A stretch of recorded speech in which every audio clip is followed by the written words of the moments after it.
Welcome to another episode of Abundance Show, where we explore mindset that shape a prosperous future for humanity. Today, I am honored to be joined by a true visionary in the world of global abundance education, Rania Lampou. Rania is a multi-award winning educator from Greece, a global teacher prize finalist, and a specialist in STEM and neuroeducation. As a researcher and an activist for the global grace, she has dedicated her career to transforming how we teach and learn by aligning education with the natural rhymes of human brain. From her work with the UN Sustainable Development Goals to her innovative projects in astronomy and physics, Rania is a leader who believes that true abundance begins with empowerment of mind. Rania, is it is a pleasure to have you with us. Welcome aboard, lady. Thank you so much. Warm greetings from Athens, from Greece, and good morning, everyone, to all our audience. I would like to warmly thank you for the kind invitation. It's our second podcast today, and I'm sure that we will have a wonderful discussion like during our first interview. Thank you very much. Thank you. Oh, thank you so much, Rania. Can you give us a short executive summary of your life journey? Yes, of course. Actually, I was born in Greece in a very, how we could say, arranged and strict environment because my father was a policeman. And in general, my parents focused a lot, invested a lot on education and discipline. And I could say that my life was very disciplined in general. Um, and however, from the very stages of my life, I have realized that I wanted to become an educator because I have realized that education had the power to change not only individual lives but also communities. And also, from a young age, I was deeply curious about learning, passionate about learning. I became aware that every child had the same opportunities I had. They should have the same opportunities and even the same encouragement to explore other potential. Because, here in Greece, we have many refugee children, because many minorities who are coming from war zones. So, children from these vulnerable groups. So very sensitive towards this issue. And unfortunately, the Greek society is not so open. The Greek society, I would say, that still very xenophobe or racist, unfortunately. So it's a very sensitive issue, how to give opportunities to every child, how we can help vulnerable groups to be integrated smoothly into the Greek education systems. So the first one is this, and I remember that I was watching the night sky when I was very young with my sister. My sister was passionate about astrophysics. So my engagement in the Greek Astronomy Space Society now the last years, and the astronauts that we organize now with great success, stem actually from this, come from this a passion when I was younger. I used to, to watch the night sky with friends, and we were thinking we will stay up awake till 2 a.m., 3 a.m. We were asking questions about the stars and the planets. And then I began this period to see education as something much bigger than textbooks, because it's a way to education. It's a way to empower actually people, to give them confidence and the ability to shape their own future. So this idea stayed with me, gradually became a calling rather than just a career choice. And as I grew older and started working with the students already at the age of 80, of 20 years old, I was teaching. My first teaching experience was in French, because my first bachelor degree is in French language teaching. So already at a very young age, I was teaching. Um, I saw how a single moment of encouragement, curiosity, creativity can completely transform a child's mindset. And this impact is incredibly powerful. Um, so when I said before that my what really drives me here as an educator, because what describes me more best as a person, as an individual, is of course all the background that I have now. I'm the national coordinator, founder of many national projects. I'm a researcher. But what describes me best is educator. This is what I love most, because this allows me to turn this belief into action that every child, regardless of the background, deserves access to meaningful, inspiring education. I want to see here something um, very important about me, that from 2020 till now, I have crossed 4,000 lectures Wow. uh, for free. Really? For free. Yes, everybody knows this. Wow. In universities and educational institutions, both for university students and for adults, for children. So 4,000 lectures only for from 2020 till now.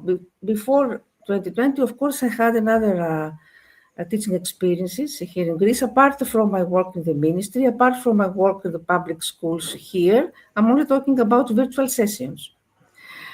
Everything for free. So this shows that obviously I want to promote quality education worldwide. And this is based on this belief that every children should have the same opportunities, should have this, right to be empowered, to be educated, because I love also working with young people with youth, the age of 18, 20 years old, who have, many dreams. And unfortunately, young people nowadays are very, very different because of politics. I mean, young people are very disappointed from corruption, for all these things. They don't want not even to go to vote. At least this is what is happening in Greece and in Europe. So it's very difficult now to engage young people in serious political, especially political, Yes. activities. I don't know in Um, Pakistan what is happening, but young people are disgusted with all this corruption. Yeah, nowadays a lot of distractions are there. I mean, in our childhood, I mean, none of these were present, but I mean, now the kids got blue screen all the time, glued their eyes to it, and I am very great admirer of Madame Maria Montessori, the one she's of the belief that the learning is instinct, and second one is you. Then you are an advocate of learning for the kids and for the young ones. I mean, you advocate an idea, and the idea is that the education must be aligned, the learning must be aligned with the brain of the student. So, what's that natural biology of the brain of learning? Is it like scarcity, like, I mean, stressful? I mean, nowadays there is like, I mean, there is stress. You got to get 100%. You got to get A grade. I mean, the people in my part of the world are they are pushing towards this. What's your part of the world? I mean, how do you bring the horse to the water? Yes, so you approach two very, very important things. The first one is about Montessori, and the second one is about neuroeducation and how we can apply actually cognitive neurosciences in education. Montessori is for me also. I think the role model of education, because for her teaching is not just giving about information, it's about guiding the natural development of the child. So Montessori believed that education is emotional, it's not only intellectual, emotional, social, moral. And teaching helps children become independent, confident, and responsible individuals. Montessori said also that the child is naturally curious. So she believed that children are born with a natural desire to learn. I'm saying this because there are many similarities here with neuroeducation. The role of teacher is not to fill this child with knowledge, but to help a child observe, guide, support exploration. The learning through experience, because Montessori emphasizes hands-on learning, is what I'm doing with STEM education. So children learn by doing, not by listening, because real experiences are is what helps them create deeper understanding. Teaching is about creating environments where children can discover knowledge themselves. And Montessori also believed that education can create a better world because by teaching respect or empathy or cooperation, we can prepare children to become peaceful and responsible citizens. And another key idea, of course, is about Montessori education, independence and freedom.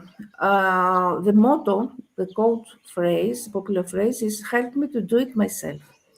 So teaching should encourage independence, allow choice, and respect each child's pace. So for Maria Montessori, teaching is important because it's not about controlling the child, it's about liberating their potential, actually. And here you the foundation, education is a foundation for personal growth, for social harmony, for a more peaceful world. Now, how is this connected with neuroeducation? Neuroeducation is actually an interdisciplinary field because it combines psychology, it combines neuroscience, it combines education, three important domains which help understand how the brain learns and how teaching methods can be improved based on this knowledge. So, education studies actually how does the brain process and store information.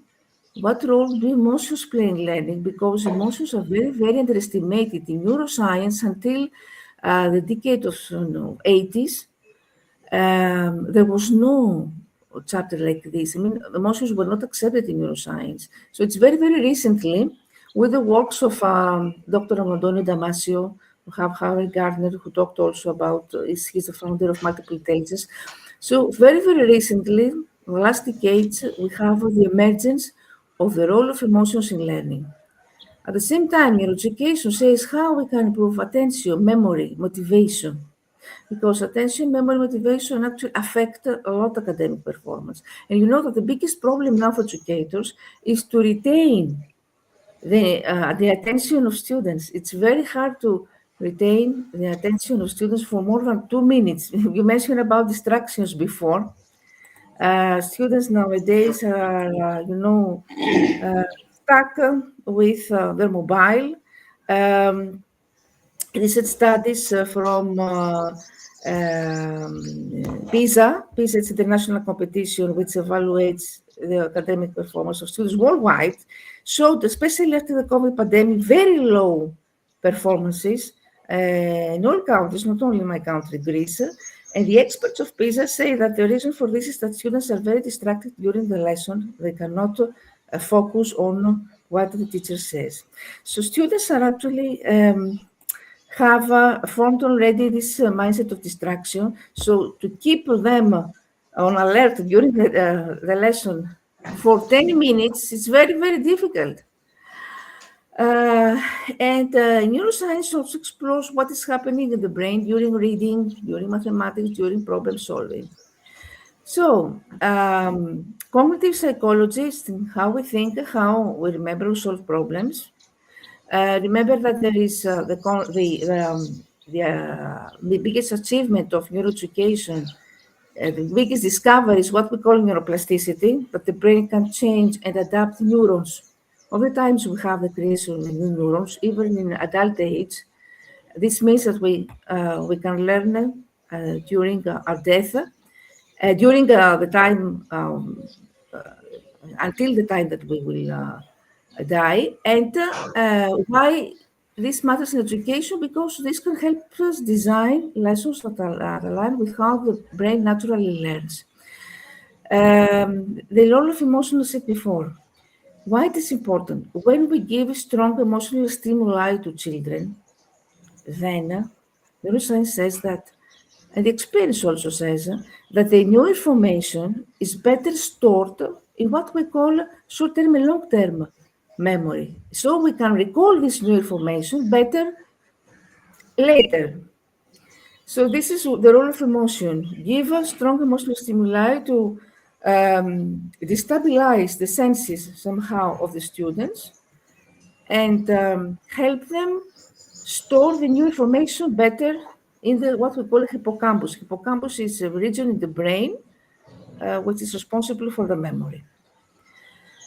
Then there are some techniques like repetition, this what we call active recall or spacing, which helps improve the memory. The role of multimedia is important because brain needs multiple means to reorganize and process information. So we need a video, audio, visual, anything, a variety of methods um, in order to present the new information. Create emotionally supportive environments, especially since stress affects learning. That's why during the COVID pandemic, I wrote an article. It was about the strategies that we can use in the classroom during the COVID pandemic because students were suffering this period, especially emotionally. So, multisensory learning, the issue of sleep and learning, because sleep is critical for memory consolidation according to neuroeducation. Studying in intervals, this works better than cramming. This is what we call spacing effect. So brain-based learning has to do usually with this. And of course, as I said before, the brain searches to bring an order to chaos. That's why it is important to use, for example, mind maps in the classroom. What else? Apps which help classify the information because we get the chaos, especially nowadays we are bombarded so much information, and our brain tries to bring an order there. So all these strategies help us guide decision making, they influence memory learning, they can shape relationships and communication. Why I'm saying this? Because our brain needs others to evolve. Interaction is very important for the creation of new neurons. What is knowledge? Knowledge is building new neurons in your brain. And in order to build neurons, we need others to interact and to evolve. So the communication, the personal skills is something that is very, very based in neuroeducation, so brain-based learning. And the emotional safety that I said before, is very important because it helps the brain absorb the information. Emotional regulation, which is closely related with emotional intelligence, how we are able to manage emotions is another key. And emotions are actually the brain's and body's way to respond to the world, help us and us learn, survive, and connect with others. Um, so you can understand that unfortunately, brain-based learning is not something which is very well known among educators. It's not very well known, although it's already from the decade of the 80s when it was started on this revolution. But what the main important things that we need to know is that learning is social, I said before, interaction helps strengthen understanding, that the brain is adaptable. So thanks to neuroplasticity, the brain changes with experience. Learning is something that literally rewires the brain. The brain looks for meaning also, because we learn better when new information connects to what already know. I think this is the most important. We need to give relevant stimuli to children. Relevant, I mean meaningful, because neuroscience says that our brain tends to delete what is not considered as useful for it. Understand? So that's why we need to give meaningful um, information, meaningful stimuli, because we learn better and we store the information better in the long-term memory when the new information connects to what we already know, which is called the prior information, but also what is meaningful for us, what is relevant. That's why nowadays we talk about the 21st century skills and how to prepare students for the new life and the AI life, the life of artificial intelligence, is to give students real world, authentic tasks that they will face when they grow up. Give them tasks that resemble the real life. This is strongly connected with the brain because the brain will delete anything which is not useful, irrelevant information, memorization, all these things. And Can I just pitch in the idea of yes, relevant tasks like the children when they grow up they have to mhm. execute real life tasks, like they've got to earn also, they've got to be entrepreneur, they've got to solve the problems like of water, of food, in the housing, and then again teaching, or like somebody wants to become a scientist or somebody in the working lab laboratories. Or is that kind of tasks should be assigned to the students so that they can execute it with the help of AI? No, and yes, actually, we talk about STEM because STEM is the first one example of practical and real world challenges. We give students tasks like, for example, okay, we have climate change. Climate change affects every nation worldwide. So try to think of a patent, try to think of a device of or an app using STEM technology. That would be very easy. That would be, for example, a simple Arduino in the class. You don't need a very expensive and high tech, just with simple tools. And sometimes without not even technology, you can encourage students to give solutions. We have global complex problems, and we ask students to give solutions. This is the real world tasks. So you tell them, think how we can tackle climate change. And it's very interesting to see that during my workshops in Greece and Greek islands, climate workshops, I had students of 16, 17 years old, 7 to 11 years old. So I remember that I had asked them this kind of questions. Believe me that in 5 minutes they gave me 30 immediately answers. So one student told me that we can create robots who can clean up all the oceans. Another child told me that we can create robots who can predict the fires, wildfires. Here in Greece, we're suffering from this, was arsons and wildfires. How we can protect the environments. The children of 7 years old, who actually have more innovative mindset than adults, gave My me goodness, this. this is mind Yes, blowing. I mean, this is mind yes. blowing. On we talk Look at the about age. remote islands. Mm.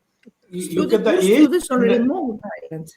yeah, So if and we and, give, how- and what was if we, what Mhm. was what was what was the baseline? I mean, where did they get this technology and knowledge, and again this thinking level? How did they attain this? First we start with the idea. We invite students to give original ideas. So Okay. this is the first step. So they give an idea, and then you give them the tools and the know-how. This could include some simple STEM devices, for example, Arduino, or Microbyte for students of primary school, Blackboard, some very, very simple STEM technologies that we can have in the classroom. Uh, Already, robotics is something which is funded by the Greek ministry. I think it's funded already by the ministries worldwide, something that's very well known. And through competitions also, competitions are very important, the national competitions for robotics or STEM hackathons. STEM hackathons is exactly this. Hackathon is this process. We invite young people to invent something in order to solve a complex problem. And then what is happening? Talk about the bigger ages, to 18 or 20 years old. Young people create something, a very original idea, and this becomes a product because it is taken by the industries, by companies. The companies fund this original idea. So you can understand that young people already at the age of 20 years old, they are already connected with the world of industry. They have money. They have developed an innovative mindset. They can create their own startup. And they are already shaping the future because they give solutions to how to solve complex problems. All this is happening with STEM hackathons, what we call STEM hackathons. I think in I Pakistan I also need you will have I kind of. need to learn two things. I need to learn this. I'm sorry, cut you here.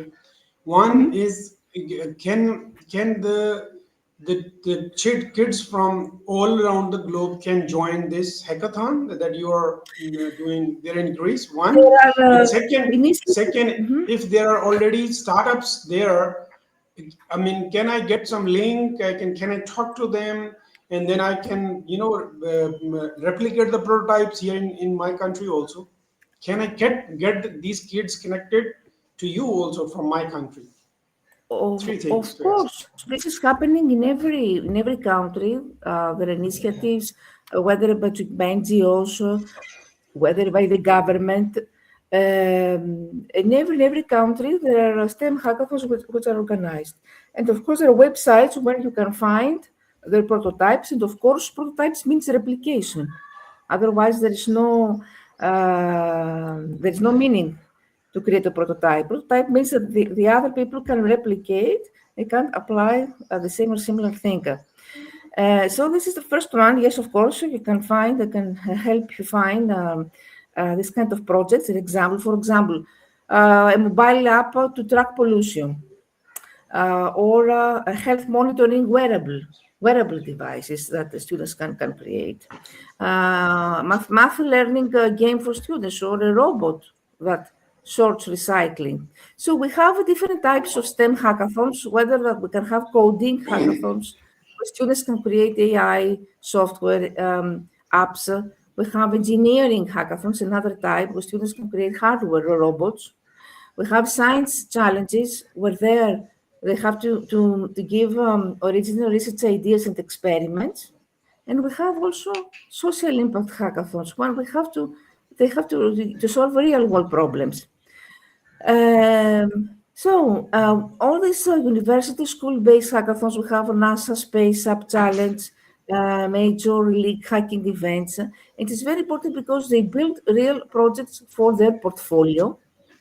Already students at this early age, they have in their curriculum vitae and their bio very strong credentials.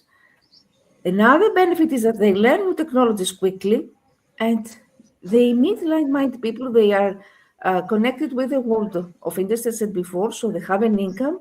And of course, they will possibly win prizes. Here in Greece, we have a lot of number of students who have won the national competitions. So we have many cases of this kind of students. It's very important at an early age to encourage them to participate in the national competition, especially robotics. Can I just Um, pitch in another idea here? I mean, if I can grab your attention for 20 seconds only. Since I love podcasting, I keep talking. I love beautiful discussions and meaningful discussions. I mean, with the professions like yours. So this is second time I'm reaching out to you, and you've been busy. I see. I mean, you are abundantly available on the media. The best thing about you is that your education and knowledge and everything is available on the social media. That's a fantastic thing. That one people can get the benefit abundantly from your research and learning that you are showcasing on social media. Now, I mean, I can I connect your organization, your people, like I am reaching out to you, I'm talking to you, I'm really learning that you are doing a miraculous job. And like I mean, if you can address the need of today's mind of the child, then if you can get them some meaning and attraction to solving the world's problem. Like I mean, I am in contact with a young lady in India. She is cleaning the space. We are talking of sustainability here on earth. I said, why are you doing this? And she's on a startup. She said, I am on the mission to generate build a robot that will be all the time in space, and that will not be one and I'm cleaning the space. I said, what is this cleaning the space? She said, I mean, there when there are explosions in the space, there are meteorites, small, big, and small rocks are there. So I need to take them, to catch them, and get them glued to one of the planet in the space, so that when there are lots of when there are what we call lots of trafficking in the space, as I mean, Elon Musk is planning to go to the Mars, and he things will be the trafficking will be lot therein. So then there will be a lot of damages. There will be accidents to avoid those. So look at this. I mean, the new brains are working that higher and faster than even before reaching the future. So to me, what I want to do, I want to be connected with the people that like yourself, your teams, and for the startups they are already doing. I just want to showcase their stories so that more people of the same mind should connect with you. What's the possibility of doing this? Fantastic. For example, I give you the latest example. I'm involved in a very innovative pioneer space program this last year. It was launched by Space Kids India. It's an aerospace startup which builds satellites. So what we're doing is we have involved 12,000 girls from 108 countries the last year. And what we're doing, students are attending a virtual MOOC. We're talking about a very hard course. Students of 16, for 13 till 18 years old. So they're attending a MOOC of 22 modules. There they learn everything about coding, about space conditions, about satellites, everything. It's a very difficult program. The best student will be selected, and then this August, the ambassadors of each country, I'm ambassador for Greece, with my best student, we will go there, and there, so 108 students and 108 ambassadors, we will build mini satellites, CubeSats, which will be sent to the moon during the next space mission of Chandrayaan 4. If you know, Chandrayaan 3 was very successful. So what we will build, what actually these girls, because it's a program addressed to girls, how we can empower young girls to STEM-related careers in space industries, because unfortunately so far only 20% of women are engaged in space industry and only 11% are astronauts. So this program aims to empower girls to be engaged in space industry, whether to be engineers or to be outreach programmers or to be coding programmers, everything. And we will build satellites which will be sent to the moon. We understand this is a historical milestone and extremely important for the bio of these girls, of these students. Of course, it will be connected with the world space industry because it's a program which is funded with NASA. NASA invests millions on this program. ISRO, it is also the Indian Space Research Organization, is a partner of this program. So through this program, think about how many skills,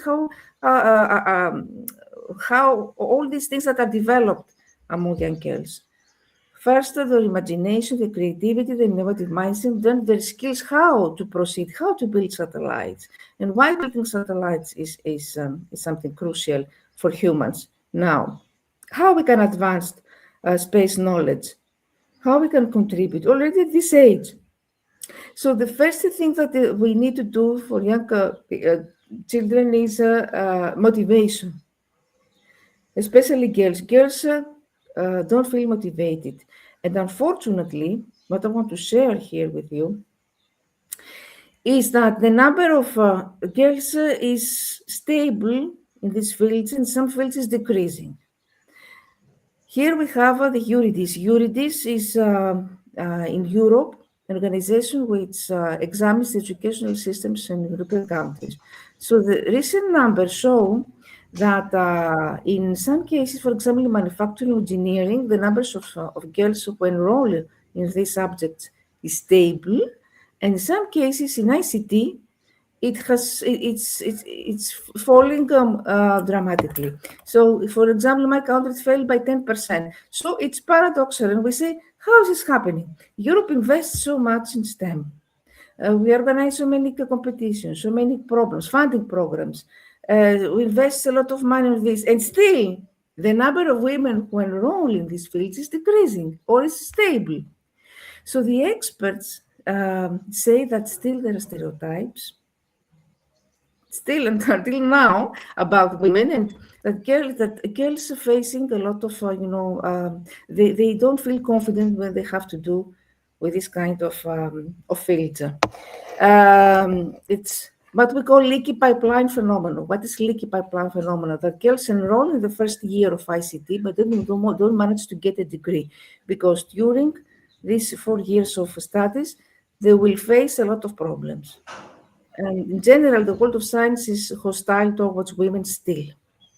We have the Matilda effect. How many times we have seen that women who deserve throughout the centuries, throughout the years, deserve to get the Nobel Prize, but their work was accredited to men. So actually, their work was stolen by men. This is what we call Matilda effect. We have the case of Liz Meitner, Rosalind Franklin, and many women, famous women who faced that. Still, there's so many problems. That's why nowadays there's a lot of concern about how we can empower girls in this kind of traditionally male-dominated field, because space industry is a male-dominated field. So you can understand now we have already engaged in many, many countries. So, for example, in Argentina, I think there are 700 women, 700 girls who are involved in this space program. So when I go there this August, I will tell you, we will organize a new podcast to tell you my experiences, how we will build this and how this will be sent to the moon. But this is very, very exciting, and I think that we need such mind-blowing initiatives. Okay, Yes. the future, near future ventures of the same sort, so that people from my part of the world can get connected with you and your team and with your organizations. Mm-hmm.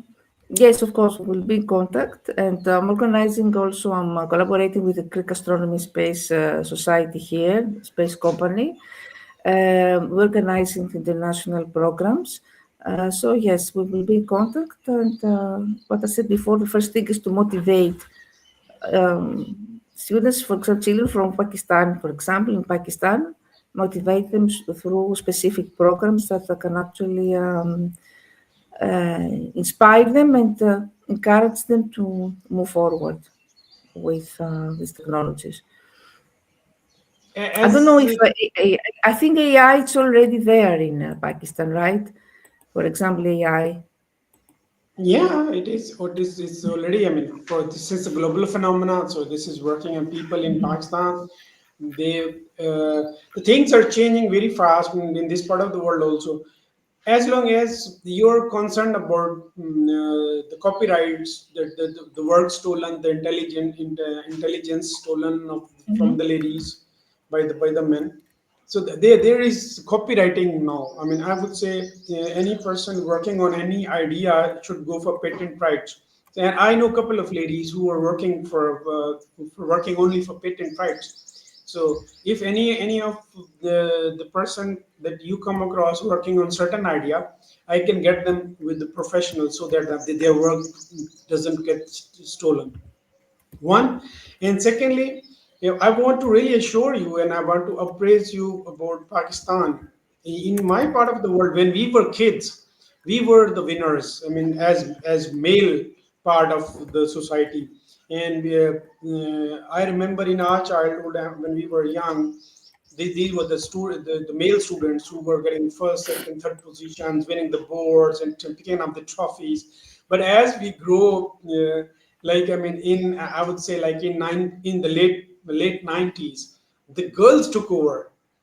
In my country, you would find on Victory Strand all girls, first girl, second girl, third girl. I mean, I you are thinking of that. I mean, the women index is dropping there in your ventures when it comes to the number of girls. All despite the fact that Europe is working more for women empowerment, same is going here in also. But I mean, there are, I mean, the education has really, as you said in just in the beginning, that you are such a strong believer that education has got the power to change, and it is education is in fact empowerment.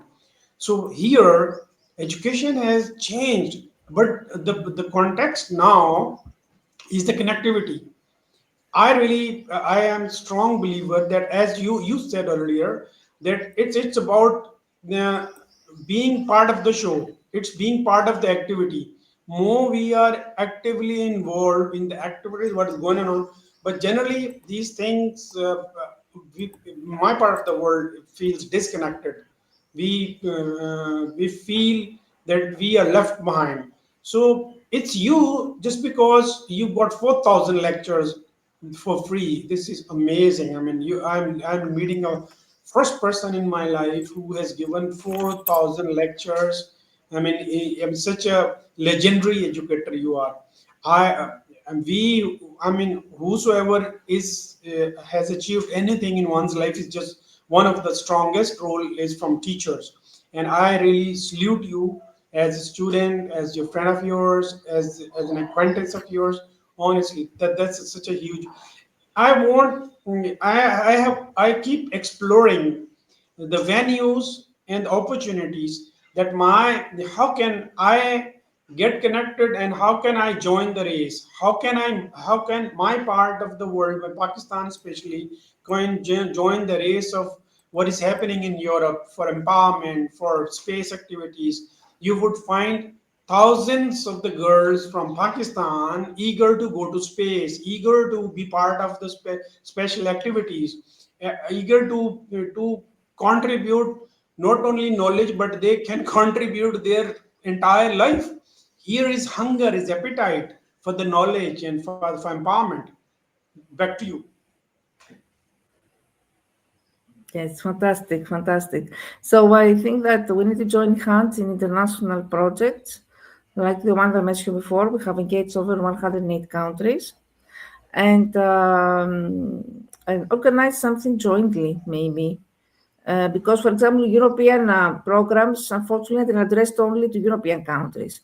But global problems like the one I mentioned before from India, especially in India, involves every country. So we can join our hands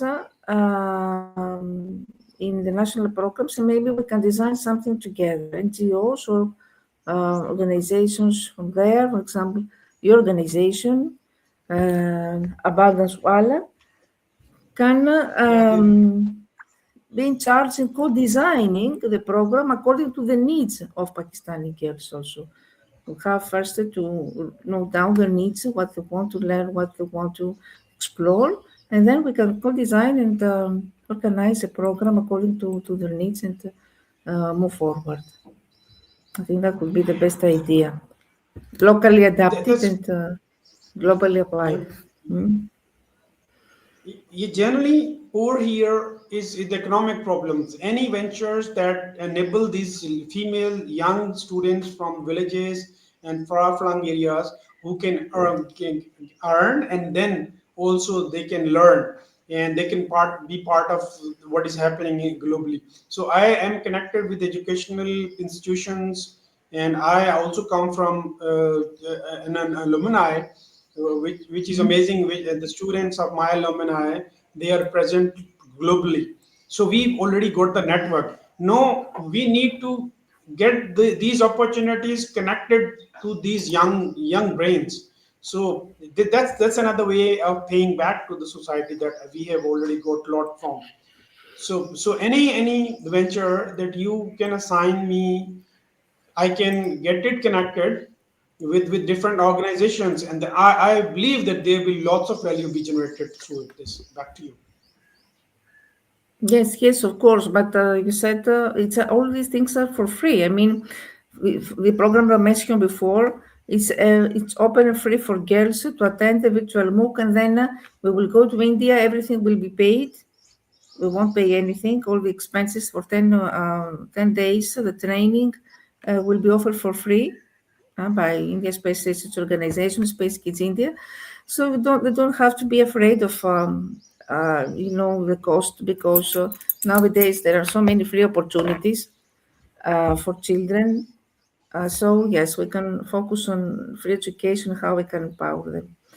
So We economic we've difficulties got are not an issue here. we've got Mhm. big heart for India too, but I'm from Pakistan. I mean, I'm talking about the Pakistan especially.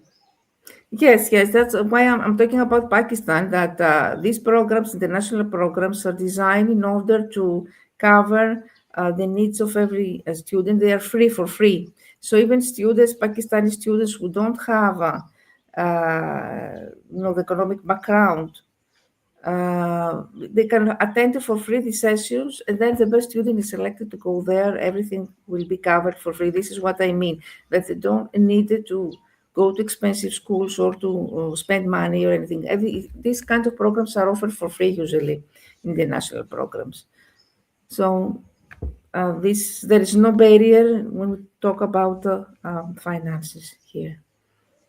And the program That's should be designed in order to break down these barriers. That's amazing. That's amazing. Can you get, I mean, couple of examples what programs that you're offering the kids from this part of the world can join you? Yes, for example, we have, I'm said before that we organize with the Greek Astronomy Space Company here workshops and lectures and things like that, and astronauts. So we encourage students to participate in competitions organized by, for example, by European Space Agency or climate change websites, where they have to create apps for space or apps for how we can monitor climate change, for example, where they can simulate space missions. They can create, for example, disaster prediction tools. Things that can be solved, can be leveraged by companies, as I said before, it can become products, because profit should be one long-term goal here. So what is important here? Because they learn to use real data, NASA data, for example, or learn faster in a hands-on way. They can meet global teams because they get a mentoring. I know these expert communities. They can win, of course, global recognition prizes. So at the same time, they develop skills like coding and engineering. This is what is most funded nowadays. Most sought after is engineering, coding, problem solving, the teamwork, the creativity. All these things strongly connect with STEM learning. So global competitions where they can build solutions in 1 2 days, because hackathon is this one. Hackathon is a marathon actually. It's usually hackathons are global, 48 hours hackathons, marathons, which happen usually every year in cities worldwide and online. And what they're doing, we talk about NASA, for instance, that's a very popular competition, NASA Space Apps Challenge, where participants use open data from NASA to solve real world problems. So during the event, what they're doing, they join a team or they form their team. They pick a challenge that could be AI, Earth, climate, or anything. Then they build a solution that could be a hardware idea, it could be a visualization, it could be a model, an app, and finally they present the project. This is how hackathon works. So, apart from this, of course, there are many international programs all around the world. I could give you the list later, where you can be in contact and join the communities, and then you can see how this works. But anything has to do with innovative ideas. Protect your ideas because you mentioned before about intellectual rights, properties, and patents. Now, with the world of AI, all these, are very risky because it's very important how to protect your patent. This means that you need to keep your idea confidential. Don't publicly share details. Avoid posting online or presenting publicly because if you reveal your idea too early, you may lose patent rights. The next step, if we talk about patent, is to check if your idea is patentable. So any idea we give in general must be new, novel, must be useful, must be non-obvious, and this process is called patent search. Then we apply for a patent application, another big chapter, because we need to know the legal framework and the laws of every country. In Europe, we have a European Patent Office, has different stricter laws. In USA, there are another framework. In China, another. In India, another. So we need to know the framework of each country and use international protection. So the common mistakes here to avoid is to share your ideas too early, to write weak or unclear applications, and not to search it, to get expert help. It's important to get also expert help, to work with an expert, patent expert. Because, for example, a patent attorney, we can help you to write stronger claims to avoid rejection and to protect your idea broadly.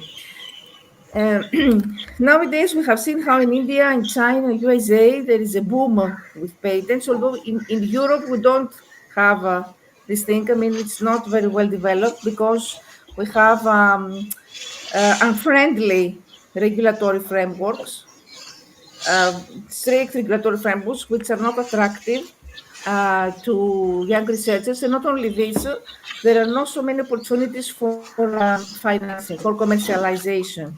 So it's a big problem. Patents should be commercialized. This is the meaning also. Solve problems, but at the same time, um, receive a revenue, create financial opportunities through patents. Unfortunately, this is not happening in Greece. That's why we have a very, very low number of patents. But in other countries like India, China, and the USA, this is booming, and they can actually give opportunities to young children. I think every second I see in India, they create 10 patents every second. It's amazing how this works there. And as I said before, there are opportunities for commercialization because these become products and they are leveraged by industries, etc.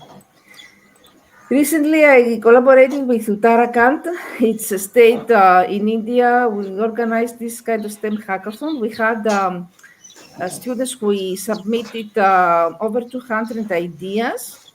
And Wow. their scenarios, I can give you the list. Everything is uploaded on their website.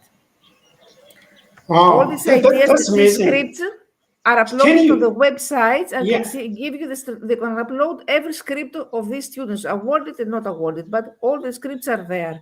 Their original ideas are uploaded. So you can take this and apply this with your students.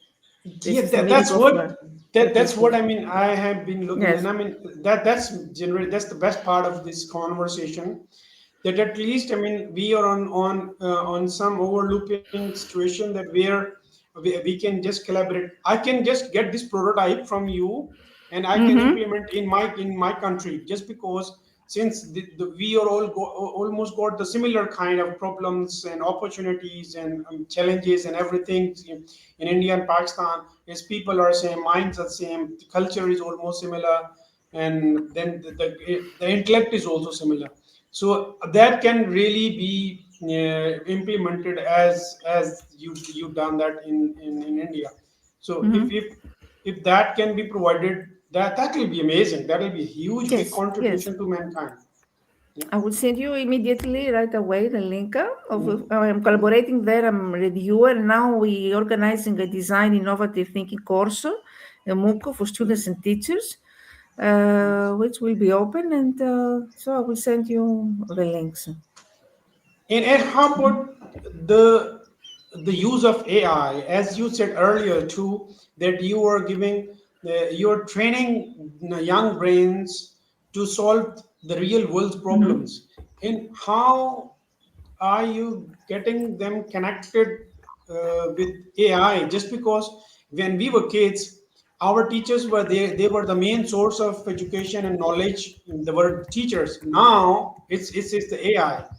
Even AI knows more than any, even itself. I mean, one AI knows more than its creators. Even the creators, they are still, they think. I mean, the things are changing so fast. Even the creators of the AI, they can't predict what's going to happen in next 5 months or 3 months.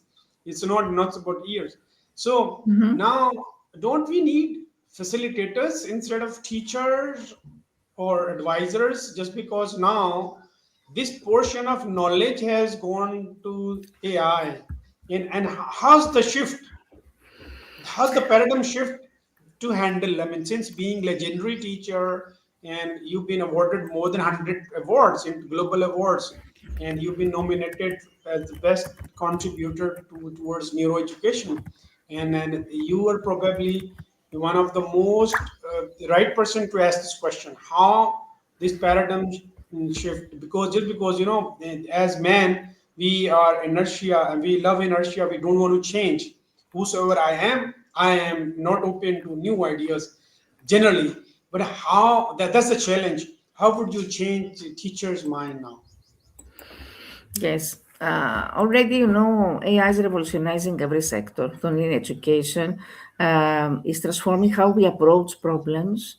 Why? Because it's about faster and smarter decision making. AI can analyze huge amounts of data in seconds, so they can it can detect human patterns that humans may miss. It can provide predictions and insights. It can support complex decision making. We have seen now the healthcare sector. Every day I'm reading about how accurate the diagnoses are. Not only accurate, they say that they are 100 times more accurate than a human diagnosis. So this means that in some years from now, medical treatment can be provided only by AI. We won't need human doctors. True, true. So we talk about something very sophisticated tools. AI can solve problems, but not only solve problems, can discover them early. So predicting, for example, disease outbreaks, what is happening with the pandemic, or we can identify learning gaps in students. In the past years, when I was a child, in my childhood, students who had learning difficulties like dyslexia, like dysarrhythmia, all these things, dyscalculia, and all these problems, they were not diagnosed early. I mean, we had the cases, we don't have the tools. Parents didn't know that the students have the learning difficulties. So these students reach the age of 18 years old, though, and parents didn't know that they have issues. So now, with the AI, we can detect already in the preschool age that the student, for example, will have autism or it will have other special education need problem. So we can detect the learning gaps, we can detect these issues, the system efficiency, so early detection leads to better solutions.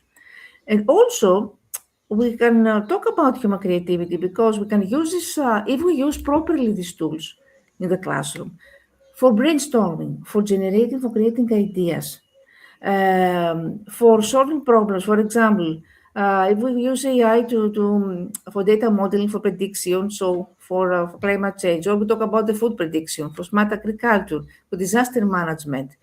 So use these tools in order to solve issues. Explain to students that, of course, there are limitations. So the first thing I think that we need to know, because they have the issues of cheating now, you know very well what is happening all around the world, that teachers are Now, sometimes they don't know if the essay was created by ChatGPT or not. So we have new formats of assessment. For example, So oral that's assessment the is applied. challenge. Yes, this Rania, is that's the challenge. challenge. That's the challenge. Exactly. And Yes, and I to, think this is a big opportunity also. You yes. know, look at the real world. If you're sending a young one to for a haircut, like somebody to become an expert hairstylist, so he or she'll go to a salon Mm-hmm. or a spa, and she'll watch the expert cutting the hair or styling the hair. There is no other, I mean, there are no books, or like, I mean, it's or she or he or she will watch. This is Yes. cheating, I mean, why are you? Why is she or is? I mean, so same case. Why? I mean, when it comes to education, why is it wrong to get the ideas from Grok, ChatGPT, Gemini, and so? So Yes. I think you got as you were talking earlier. That's the solution. Now, do not ask kids to write papers and give answers to the questions. No, it has to be like how to ask great questions. It's the curiosity should be nurtured, and Mm-hmm. the students must put to the real world's problems, asking them to solve their problems in their home, in their streets, in their area where they live, and Yes. the school, and the society. So the projects should be given in from the real world, as you're already doing. So I mean, I really, and one thing, second thing, I am part of a community in Silicon Valley. Every fortnight, we all sit together globally, people. I mean, and we learn. We are non-tech people, tech people. We are education background, non-education background, from tech world, from non-tech world, and they all sit together. I mean, there are 300 and more than 300 people in Silicon, and they're generally from Silicon, USA, and they learn how to use ChatGPT. I mean, and do's, and we learn do's and don'ts there. And this is amazing. I want this to be global. That the teachers, like, I mean, now, probably, I am of the strong belief the knowledge. I mean, I'm sorry, I'm hitting the limit already, and because you got your next commitment to go to. But I mean, the last thing that since you are a person coming from neuroeducation, not now. Mm-hmm. I mean, you've been doing this for decades now. So Mm-hmm. please be the leader. I mean, you are the global abundance ambassador for Greece. I want to take lead for neuroeducation and implement your lifelong learning into the paradigm shift we are faced with. So be the leader. I want you to start a movement of this paradigm shift from the and just, I mean, this is not cheating anymore. It's like learning. Asking Mm-hmm. chat GPT is not cheat, but put this to execution. Execution should be name of the game, I suppose. Back to you. Yes, wonderful question. I think the most important question that we need to here to raise regarding our young learners. Yes, the biggest problem now is cheating, and how we can use this. It's about promoting responsible use and wise use of technology. So here, what we need to do, what you said before, taking ideas from ChatGPT is not something which is uh, it's something which is very, very normal, and it's not penalized. It's not something that can be penalized, taking ideas, because I said before, we can use these tools from brainstorming. The issue which is penalized is to take copy paste the whole research paper. And nowadays, the majority of research papers on the research or the publication organizations, they accept the use of AI tools. But there are some rules. You have to disclose, you have to mention what tool we use, why do you use this tool, in which section do you use. Do you use it, for example, for grammar, to improve your grammar? Do you use it for taking the idea, for everything? They accept the research paper which use the AI tools as long as you disclose it. That's why I mean I'm talking about the ethical strategies. So first is teach students to clearly understand what counts as cheating. Brainstorming, taking ideas is not cheating, but copy paste the whole paper is cheating. Why honesty matters, what the consequences for their for the career, for the reputation, how this will damage the reputation, but the reputation also of the institution if the paper is rejected for plagiarism. So the long-term consequences of dishonesty, integrity should be taught like any other skill, and how to use technology wisely. Tools like ChatGPT can be used positively. So we can design assignments that require reflection, for example, personal input. It's up to educators how they will use these tools, how they can help students navigate these complex issues. We can use plagiarism detection tools when it's needed, encourage students to use AI for learning, not to copying. And um, in general, this has to do with how we can build a trust-based classroom, because a positive relationship between teacher and students reduces cheating. This shows respect and support, how we encourage students, how we can reduce fear, faith-based learning environments. Students usually cheat less when they feel safe and they feel supported. So any institution, education institution should start with some AI literacy programs. AI literacy, how, which we include, of course, the wise and responsible use, which include ethical issues. We start with ethics. We have already global frameworks from UN. We have from Europe also. We need, of course, more global frameworks. Microsoft also have some ethical guidelines. So start from ethics. Uh, and of course, here we need to adopt new methods of assessment, as I said before. Try to use these tools for creative assessment. So instead of only traditional exams, we can integrate here project-based learning, how we can evaluate skills of our students, the creativity through project-based, through oral presentations, or through open book reasoning tasks, or more personalized assignments. So this makes coping harder and thinking more important. It's everything it's up to do. It has to do with how we use this technology in the classroom. Try to reward the process, not the results. If we reward just the Wow, score, if we wow, reward just the wow. score, only the That's cool. final answers. Lovely, Yeah, so lovely. what we reward the effort, we reward the mistakes, the failure is a part of the process. We reward the improvement, we reward the active participation. We try to create a growth mindset culture. When students believe that mistakes are part of learning, they're not afraid to make Wow. mistakes, then they're less likely to cheat out of fear. So Yeah, what I want to say that cheating is often a symptom, not a real problem. And in order to reduce it, we must build an education system that values honesty, that values curiosity. You mentioned before very well about curiosity, understanding, personal growth. Because when students truly learn, they don't need to cheat. They just want to learn. wow. And AI is a supporter, is a partner. Teach students that AI is a partner in the learning process or the research process, not a replacer. It's an assistant. Assistant, yeah. The Assistant. best word is assistant, yeah. That's cool.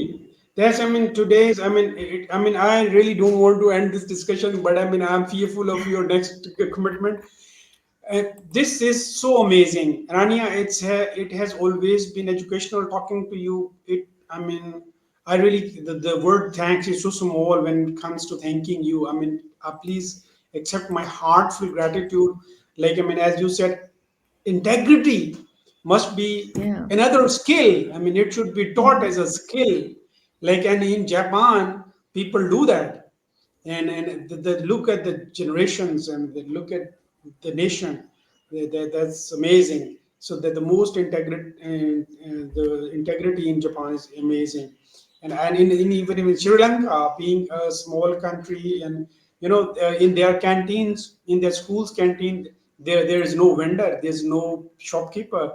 The kids will go to the canteen, and they will take the sweets or whatever. I mean, the things that tuck on the tuck shop are available, and they'll put the money there and they take the thing. That's amazing. There's no camera. There is Yeah, no yeah. There's no surveillance. But that's how they are teaching the kids, and yeah, amazing stuff. And another school, I this will be just dishonesty and unjust if I do not talk of Rihan school here in my country. And Rihan is such an abundant person for himself. I mean, I owe everything to him.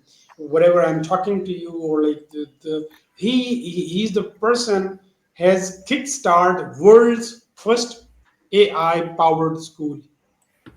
yes, I know him. I Only, know him personally. I yeah, know him, and I he know is that doing he great, works. Yeah. and I am looking forward an opportunity between you and him to take the joint leap and do it jointly too. I think there's a collaboration looking from, needs to be done between you and Rihan, and if I can be part of as a podcaster, as a connector, as an insane networker, I would say. So I'll keep connecting you guys. Thank you so much, Rania. Lastly, a message to the globe. Thank you so much. Any Yes, message yes, you want to extend to the globe? yes. I want to say that we live in this world of extraordinary possibilities, but also deep challenges. My message to students is to never underestimate your voice. Uh, you are not too young to create change, and your ideas and your curiosity and your courage matter more than you think. My message to educators could be that your role is more important than ever because you're not only teaching subjects, you are shaping minds, you're building character, you're planting the seeds of the future. And one message to all of us is that we must remember that progress is not only measured by technology of power, but by empathy, inclusion, and humanity. So let us use education not just to make a living, but to make a life, and not just to compete, but to connect, not just to succeed, but to serve also humanity. Because the future will be built by what we choose to learn, but and also by what we choose to become, and this will happen together. So togetherness, connectivity that you mentioned before, global problems, global programs, and connection is the key here. Thank Thank you. you so much, Rania Lampou, all the way from Greece, and thank you so much for taking out time for coming to my show. I'll keep you connected, and please do keep sending me things on LinkedIn on email. Thank you so much, Rania, for Yes, your and of time. course, after the space program, we will conduct another podcast because we'll have news about what we created to build the CubeSats and mini satellites. So we will have another podcast. I'm honored. I mean, I will always look forward talking to you. It's always, I really enjoy each moment talking to you. And always. I'll be looking forward to your next podcast. When it will be? In August, at the end of the August, we will conduct this training in India, physically training, and we will build the Really? Oh, satellites, which will be sent to the moon for the Chandrayaan 4 space mission 2027. So why don't we'll you have a lot invite to me share. there in India? I mean, why don't you invite me in the conference in Because India? it's not conference, it's a technical program for those who attending the virtual MOOC. It's for the girls and their For teachers. the This girls. program is Okay. addressed. It's for the girls Okay. and the students. Uh, But we will Scientifically have not many. possible. Yes, Okay, yes, cool. Thank you so much. But again, I mean, we can join virtually always. Thank you so much, Rania, yes. for being abundant, and you're tuning into abundance in the entire globe. And especially, I really thank you for the women empowerment that you're working on as a mission. Thank you so much, and see Yes, you especially in soon. Pakistan, it's something that is needed, especially in Pakistan. I know very well. That's why I mentioned it. So thank you very Yes, much. I look forward to collaborating, joining hands together and collaborating in order to empower young girls from not only girls, but also young learners from Pakistan. Thank you. Thank you very much. I'm honored, and I'll be looking forward to it. Thank you so much, and stay blessed. Bye bye. Thank you. Bye bye. Bye. Bye. Bye bye.